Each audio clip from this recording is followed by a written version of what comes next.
Hi, my name is Samuel Shropshire. I'm an American citizen living in Saudi Arabia.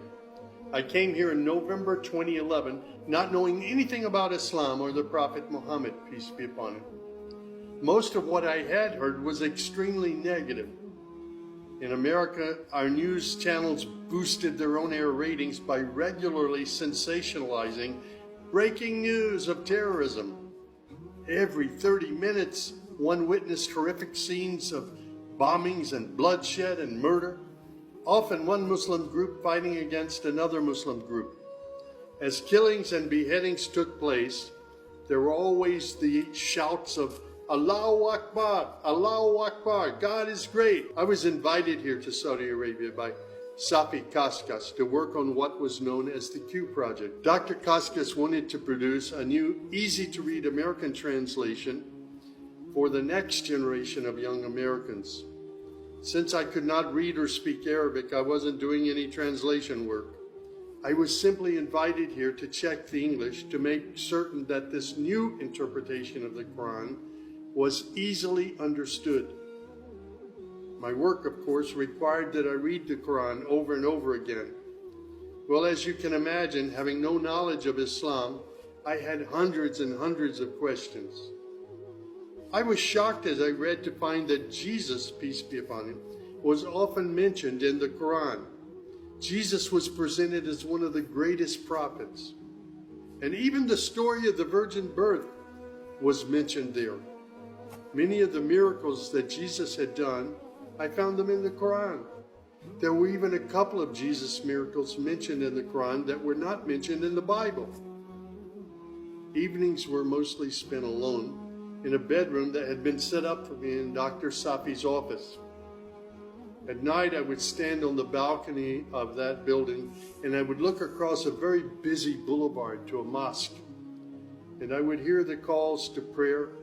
I would see men and women coming to the mosque and leaving the mosque. Children were playing football in the mosque parking lot. Except for the minaret, it appeared to me to look like a typical Christian church in America. My heart longed to be in that mosque. I felt compelled by God to go there. A few months later, I got up the courage to walk down the street and to knock on the door of Taqwa Mosque. Now, nobody knocks on the door of a mosque. Normally, they just open the door and they walk right in. But I was not sure how I'd be received, so I stood there knocking until someone came to the door. That person simply said, "May I help you?" I said, "My name is Samuel. I'm a Christian from the United States. Is it okay if I come inside?" And that man, Shafiq Zubair, who was the caller to prayer, he reached out and he hugged me and he said, "Of course, come in." I sat in the back of the mosque during prayer times for 3 days. I didn't understand what was going on. I saw men standing, bowing, putting their heads to the floor as the Imam led them in prayer. I had little knowledge about what was happening, but I felt God's presence in that mosque. And the men of Taqwa Mosque were so friendly to me. After 3 days, I asked Shafiq if he could teach me the first surah of the Quran, Al-Fatiha.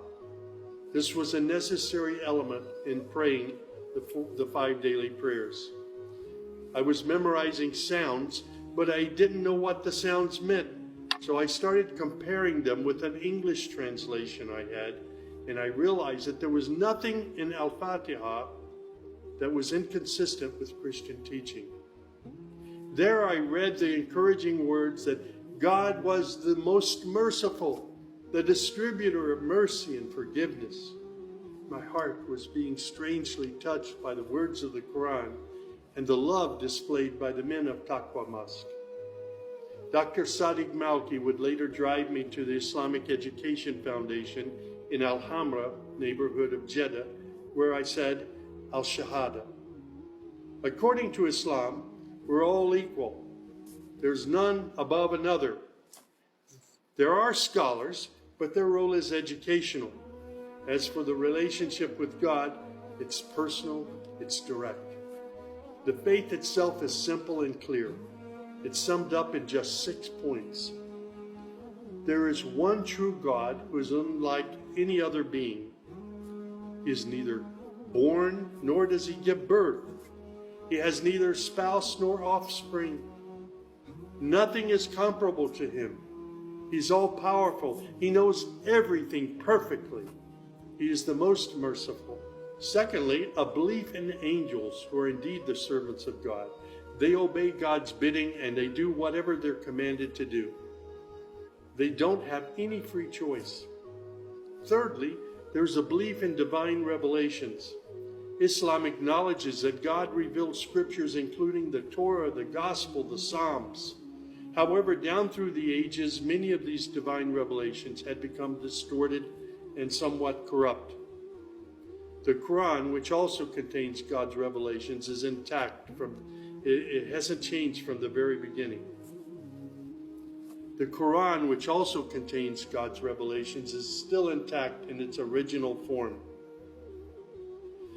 Fourthly, there's a belief that in all earlier prophets and God's messengers, not just Muhammad.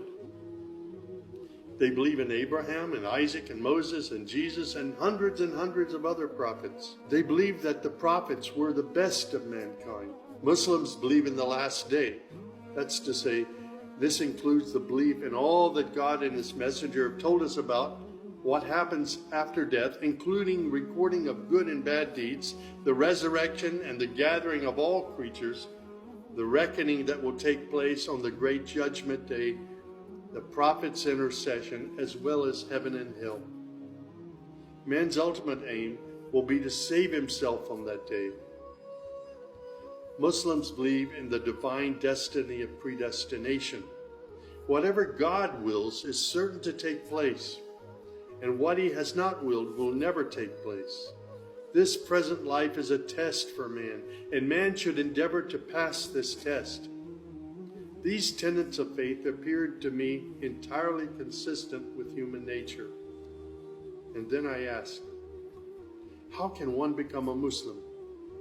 My search showed me that one needs to fulfill 5 specific duties, which are called the pillars of Islam. These are: first, a declaration to believe and to say verbally, I witness that there is no other deity other than God, and that Muhammad, along with all the other prophets, is God's messenger. Prayer is an important part of a Muslim's life. Muslims seek to maintain the 5 daily prayers. These are spread out over the day and night. Thirdly, there's the zakat. 2.5% of one's property is an obligatory charity, provided that one owns more than a certain threshold and holds it for a year. Then there's fasting. Fasting is an important part of the Muslim's life. Muslims fast throughout the month of Ramadan. They do this every year, abstaining from all food, drink, and sex, from dawn till sunset. One must also refrain from futile arguments and quarrels and forbidden things. The month provides a unique spiritual uplift for all Muslims. Then there is the pilgrimage or Hajj. This is performed in Mecca and its surrounding areas. It's a duty to fulfill this pilgrimage once during one's lifetime, provided that one is physically and financially capable of doing so. People often ask me, Sam, how did you become a Muslim? In the church was a library, and in that library were children's books. One of the books my mother got over and over again was called The God of Abraham. In that book were beautiful color photos of camels and deserts. She would read me the story of Abraham, how he was commanded by God to leave his mother and father because they were worshiping idols. She would pause and she would say, Sammy, you always have to pray to the God of Abraham. There is only one true God, the God of Abraham.